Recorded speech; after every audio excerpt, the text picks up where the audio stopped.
Mappa is one of the hardest hitting anime studios out there. Just saying their name invokes terrible working conditions and grandeur of hard hitting anime like Jujutsu Kaisen, Dorohedoro, Hell's Paradise, Vinland Saga, Chainsaw Man, one of my personal favorites, Campfire Cooking, and Dance Dance Dancer, which is an underrated anime, as episode 5 alone makes it worth a watch. I still get chills, and that's barely scratching the surface, as we cannot forget Banana Fish. Oh, I've never cried so hard at an ending. I was messed up for a month, and truly, still haven't fully recovered. All of these amazing anime have one thing in common. It's when their story and characters come together, it's truly a spectacle.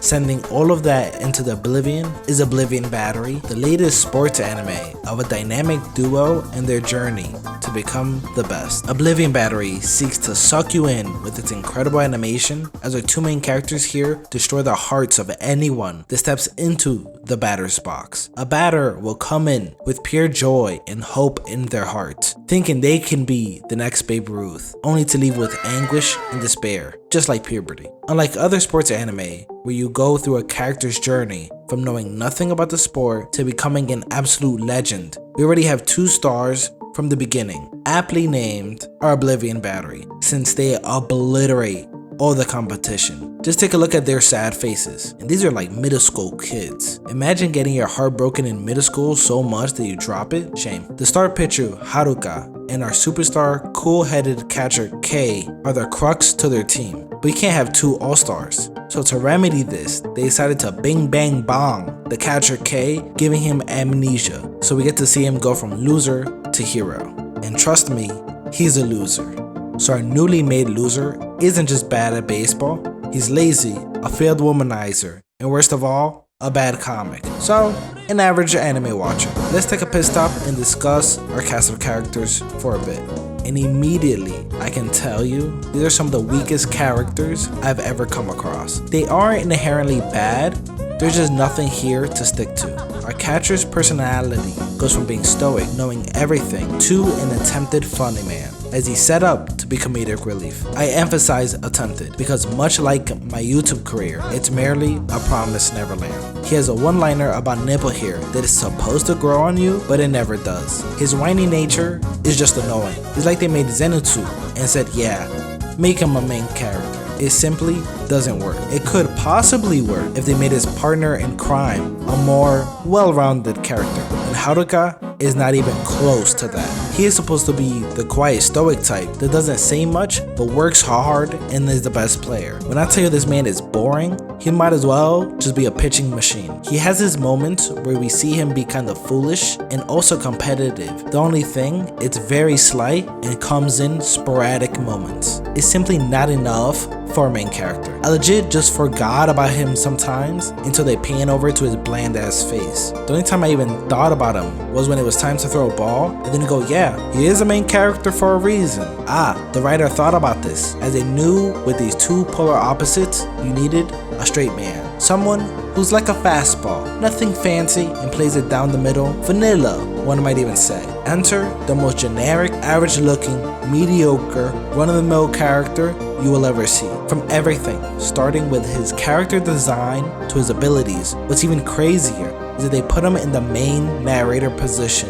He's supposed to be the eyes and mouth of the viewer, reacting to everyone's craziness and trying to balance his normal self around them. I understand the reasoning behind it. The logic is very solid. You have multiple characters on either side of the personality seesaw with great abilities around this one person, making it so that even if the narrator is dull, then with such strong cast, it'll be a rotation of great comedy and moments. It should be exciting enough to make it work. Well, spoiler alert, it does not at all. I am all for character progression, and they do leave a lot to progress here.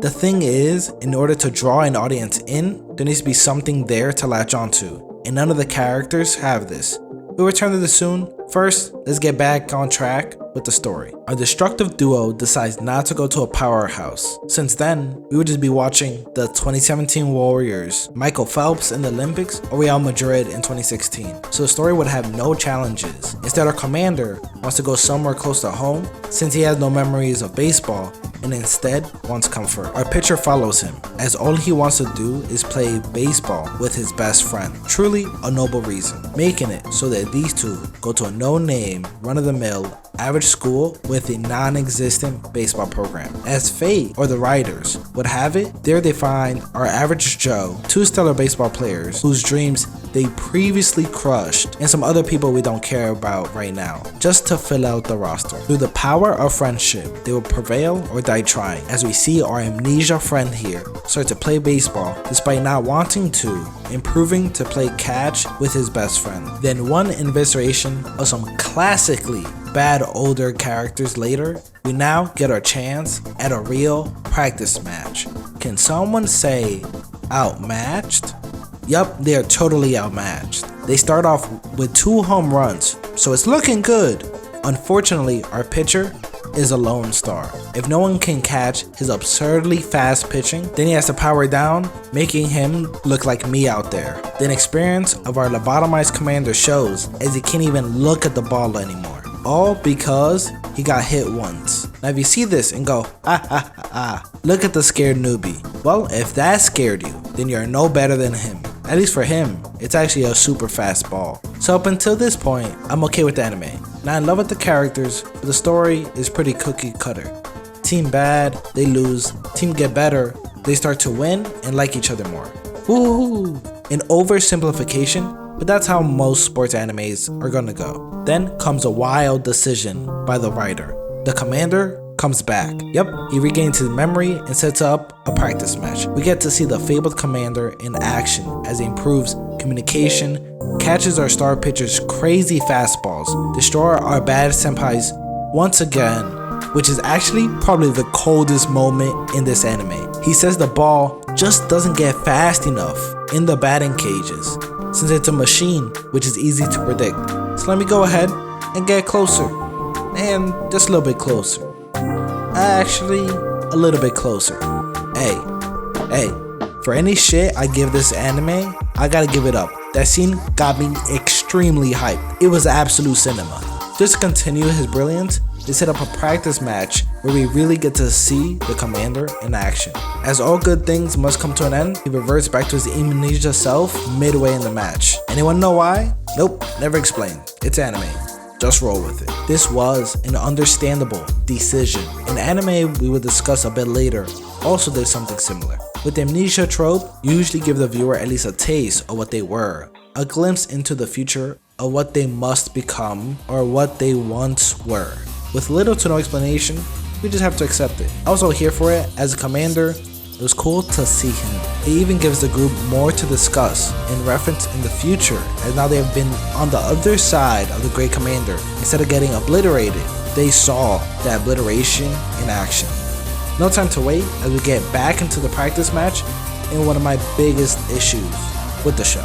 Throughout this practice match, we see the character development of one of our main characters, Shunpei, a fantastic all-rounder that, just like Megumi and Jujutsu, would rather bunt than go for the homer. In this match, he learns to trust others in an episode dedicated to his past. This comes off the heels of having character development for Aoi, one of the other side characters that is pivotal to the team as we delve deeper into his struggle to decide to play baseball once again. I love me some character development, but wow, let us get to know them first. I want to see their flaws in action, see it cause some strife to them, and then be solved. We aren't even 13 episodes in, and we have our side characters changing right before us. This pacing feels so rushed. It's like they didn't realize the anime is about one of the slowest sports in the world. We end with them winning the practice match and living life with our amnesia version of Commander as the season ends. I played baseball for over 70 years in my life, playing second baseman and at times left fielder. I left that sport behind and never looked back. With any sports anime, what really brings the viewer in and makes them stay are the characters and the tension. It can be difficult to create tension since there are so many innings sniped out. So much effort put into innings 1 through 3 for us to jump to 8 and 9. Unlike other great anime, they do this, like Ace of Diamond, Haiku, and others. There just isn't any tension here. They just skip to the last ending at times, not even giving us enough in the in-between to really latch onto. No great montage of pitch. It's just, well, don't worry about the 7 endings in the middle. We just care about the beginning and the end right now. With that, the tension is kind of non-existent. And unlike other sports where it's built in, like soccer or volleyball or even basketball, sports that have people exerting themselves, pushing past their limits, where the viewer gets to see the exhaustion of the characters as the tension builds up for them internally. As baseball is a slower sport, it relies so much more on setup, just like golf. And this gets me mad, as the characters need so much fine-tuning. With rushed character progression and a main character dynamic that does not speak to me, what could have been a solid anime reaching further heights than others like it, such as Ace of Diamond, just falls flat. I know, I won't compare the two too much, I just had to mention the other popular baseball anime.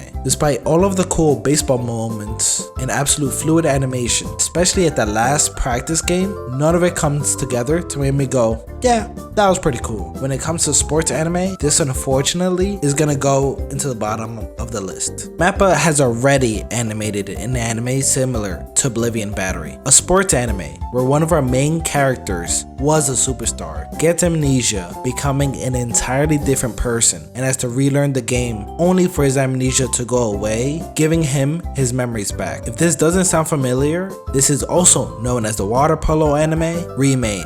Well, when one amnesia sports anime doesn't work out, you know what they say, do it again with a sport that's even slower. Not every studio does each anime justice, and not each studio gets amazing stories to adapt. As another recent one that I could think of for Mappa would be Tact Op Destiny. They looked beautiful, but can't hold a candle to the rest of the anime Mappa has had the pleasure to adapt. Let me know if you watched Oblivion Battery, where it ranks in your sports anime, and as always, this has been Anime Disrobed, and Oblivion Battery has officially been disrobed.